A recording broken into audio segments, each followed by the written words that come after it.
Wartet auf Walter von Kirnbach. See what I mean? For one thing, you've probably noticed that the voices are about twice the speed of normal human speech, and that they have a rhythm different from ours. Then, there is the problem that Dr. Rodiva knew many languages: Swedish, German, Russian, Latvian, Spanish, French, and English. Some critics of his work have reasoned, therefore, that what may actually be just stray sounds, he declared to be a meaningful phrase spoken in a language many other researchers would not understand. However, in 1981, our spirit communicators gave us what we consider the correct explanation of multiple voices.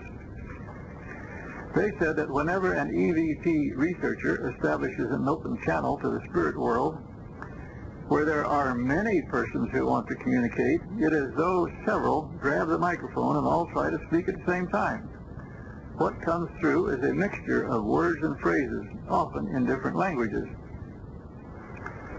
Then there are the psychologists and experts in psychic phenomenon who have proposed some alternative explanations for the voices. The words and phrases could be just messages from the subconscious of the listener, they say, or from the subconscious of someone else, projected somehow onto the tape. One director of a nursing home in Germany, for instance, reported recording the voices of patients who were supposedly not conscious at the time.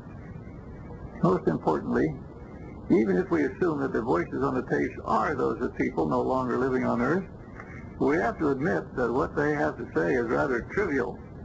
A person may find reassuring evidence of life after death if he hears the voice of his mother, whom he knows to be dead.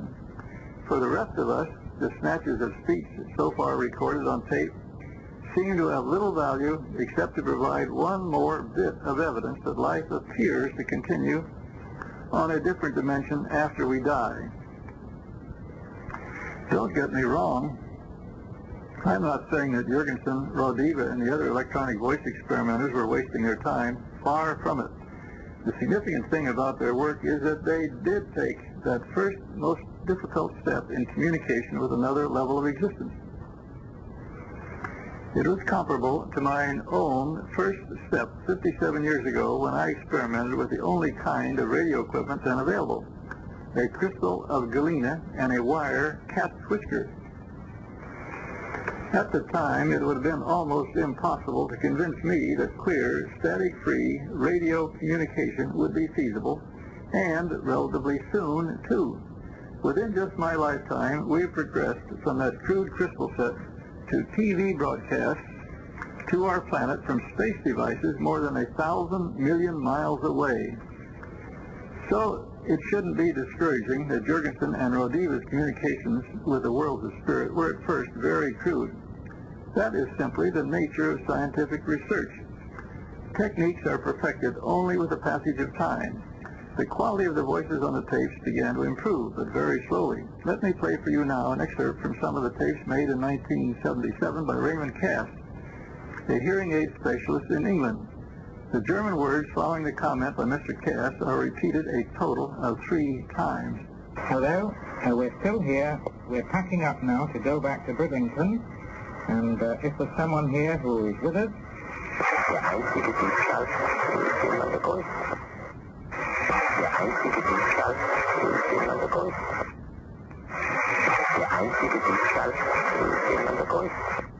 You'll agree that is a little easier to make out. I personally became involved in EVP research in 1971 with a friend who is an electronic engineer and an inventor with more than 80 patents to his credit. He and I opened a small laboratory in Philadelphia. By 1975, we had become convinced that an apparatus far more sophisticated than what I found then being used in Europe would be necessary. We also decided that it was desirable to obtain help from the other side, that is, the active collaboration of someone who had died and who wanted to work with us in achieving two-way communication. That was easier said than done. About this time, we met William, an electronic technician who had well-developed clairvoyant and clairaudient capabilities. In other words, he had the ability to see and hear persons in other dimensions. With his help, we made contact with a man who, dead for 5 years, had been a medical doctor on our plane of life. Doc Nick, as we came to call him, had, fortunately, also been a ham radio operator. He suggested that instead of the so-called white noise traditionally used by EVP researchers, we should use certain audio frequencies. These would serve as an energy source against which the sounds produced by Doc Nick's vocal cords in his astral body could be played. Remember the electro-biochemical diagram on pages 13 and 14 of the Magic of Living Forever booklet that shows the astral body?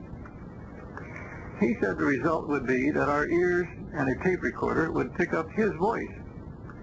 This suggestion sounded plausible to us because we'd observed that all EVP voices had to steal energy from radio frequencies, spoken or sung words, music, or natural or artificially created white noise and so forth.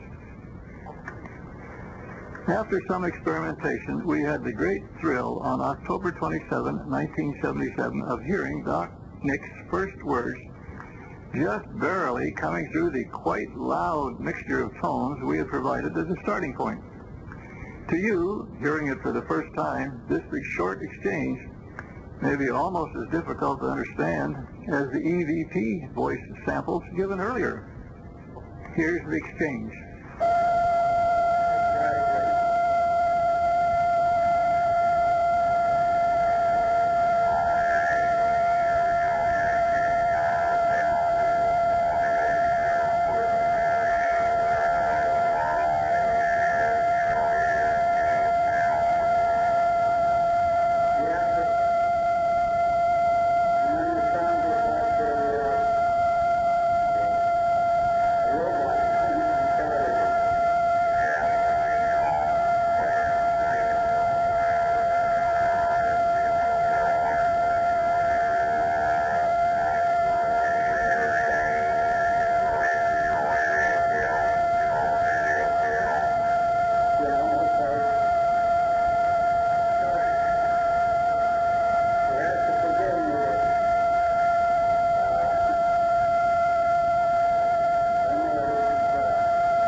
Can't blame William for being a bit scared when he had his first communication with someone who had been among the so-called dead for 5 years. But he showed his own good sense when he remarked to Doc Nick, "Who do you think will believe anything like this?" Our position in releasing these materials is precisely that of Doc Nick when he replied, "Don't worry about that. It's not important. Believe me." Those who scoff at this information, even after carefully evaluating this tape and the related printed materials, may later find themselves in the embarrassing position of one member of the French Academy of Sciences years ago. He told